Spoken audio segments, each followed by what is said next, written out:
നമസ്കാരം. Raft of ഫുട്ബോളിലേക്ക് അവർക്കും സ്വന്തം. ബ്രസീലിയൻ ദേശീയ ടീമിൻ്റെ അടുത്ത മത്സരം ഇനി എക്സാക്ട്ലി ഒരു മാസത്തിന് ശേഷം നടക്കുകയാണ് എന്ന് പറഞ്ഞാൽ സെപ്റ്റംബർ 5 പുലർച്ചെ ഇന്ത്യൻ സമയം 6 മണിക്കാണ് വേൾഡ് കപ്പ് ക്വാളിഫയറിൽ ബ്രസീലും ചിലിയും തമ്മിൽ ഏറ്റുമുട്ടുന്നത്. അതിനുശേഷം സെപ്റ്റംബറിൽ ബൊളീവിയക്കെതിരെ സെപ്റ്റംബർ 10 പുലർച്ചെ 5 മണിക്കും കളിക്കുന്നുണ്ട്. ഈ മത്സരങ്ങൾക്കുള്ള ബ്രസീലിൻ്റെ സ്ക്വാഡിനെ കോച്ച് കാർലോ ആഞ്ചലോട്ടി പ്രഖ്യാപിക്കാൻ ഒരുങ്ങുകയാണ്. ഈ മാസം പകുതിയോടുകൂടിയൊക്കെ ആ പ്രഖ്യാപനം ഉണ്ടാകും. അതിനുവേണ്ടി ഏതൊക്കെ താരങ്ങൾ ഉൾപ്പെടുത്തണം അതിനായിട്ടുള്ള പ്രാരംഭ വർക്കുകൾ ഇപ്പോൾ ആഞ്ചലോട്ടിയും സംഘവും ആരംഭിച്ചു കഴിഞ്ഞിട്ടുണ്ട്. ഇന്ന് സാന്റോസിന്റെ മത്സരം, സാന്റോസ് വേഴ്സസ് യുവൻറ്റൂടെ മത്സരം, ബ്രസീലിയറോ സിരിയയിലെ കളി കാണാൻ വേണ്ടി കാർലോ ആഞ്ചലോട്ടിയുടെ സ്റ്റാഫ് എത്തിയിട്ടുണ്ടായിരുന്നു. അവരെത്തുമെന്ന് നേരത്തെ റിപ്പോർട്ട് ഉണ്ടായിരുന്നു, നമ്മൾ നിങ്ങളിലേക്ക് എത്തിച്ചിരുന്നു. ഇപ്പോൾ ആ സ്റ്റാഫ് എത്തി.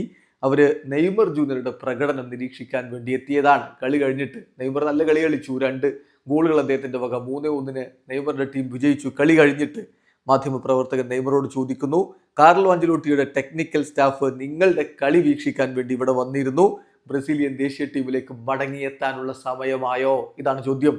നെയ്മറുടെ മറുപടി, എല്ലാവർക്കും അറിയാം എൻ്റെ ഫുട്ബോൾ ലെവൽ എന്താണെന്ന്. ഞാൻ അവൈലബിൾ ആണ്, റിഗാർഡ്ലെസ് ഓഫ് എനിത്തിങ്. ഞാൻ ഒരു അത്ലറ്റ് ആണ്, ഐ ഫീൽ ഗുഡ്. ഇത് ഇനി ടീമിലേക്ക് മടക്കി വിളിക്കണോ ഇല്ലയോ എന്നുള്ളത് എൻറ്റയർലി അപ് ടു ഹിം. അത് കാർലോയാണ് തീരുമാനിക്കേണ്ടത്. എന്തായാലും നന്ദിയുണ്ട് എന്നാണ് നെയ്മറുടെ മറുപടി. ചുരുക്കത്തിൽ നെയ്മർ റെഡിയാണ്. ഇപ്പം പരിക്കൊന്നുമില്ലാതെ അദ്ദേഹം തുടർച്ചയായിട്ട് കളിക്കുന്നുമുണ്ട്. ഇനി കാർലോയാണ് തീരുമാനിക്കേണ്ടത്. സ്ക്വാഡിലേക്ക് എടുക്കാൻ കാർലോ പരിഗണിക്കുന്നു എന്നതിന്റെ വ്യക്തമായ തെളിവാണ് അദ്ദേഹത്തിന്റെ കോച്ചിങ് സ്റ്റാഫ്, ടെക്നിക്കൽ സ്റ്റാഫ് ഇവിടെ വന്ന് നെയ്മറുടെ പ്രകടനം വിലയിരുത്തിയത്.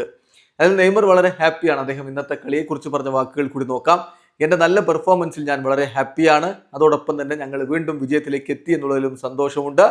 ഇത് ഏറ്റവും പ്രധാനപ്പെട്ട കാര്യമാണ്. ഞങ്ങളുടെ ടീമിൻ്റെ കാര്യത്തിൽ ഞാൻ വിശ്വസിക്കുന്നു. ഇതേ രൂപത്തിൽ മുന്നോട്ട് പോകാൻ കഴിയും എന്നാണ് ഞാൻ പ്രതീക്ഷിക്കുന്നത്. തീർച്ചയായിട്ടും ഇന്ന് കുറച്ച് മിസ്റ്റേക്കുകൾ പറ്റിയിട്ടുണ്ട്, അത് റിപ്പീറ്റ് ചെയ്യാൻ പാടില്ല. പക്ഷേ ഇമ്പ്രൂവ് ചെയ്യണം, ഡേ ബൈ ഡേ വർക്ക് ചെയ്ത് ഇമ്പ്രൂവ് ചെയ്യാൻ പറ്റുമെന്ന് പ്രതീക്ഷിക്കുന്നു എന്നുകൂടി നെയ്മർ ജൂനിയർ പറഞ്ഞു വെക്കുന്നു. വീഡിയോ അവസാനിക്കുന്ന ഫുട്ബോൾ ലോകത്തെ കൂടുതൽ വിശേഷങ്ങളുമായി റാഫ്റ്റ് ടോക്സ് വീഡിയോ എത്താം.